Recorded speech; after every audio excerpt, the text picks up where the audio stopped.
بيده الخير إنك على كل شيء قدير.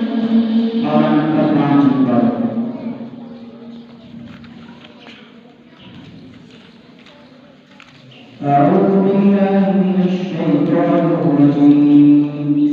ومن يطع الله والرسول فأولئك مع الذين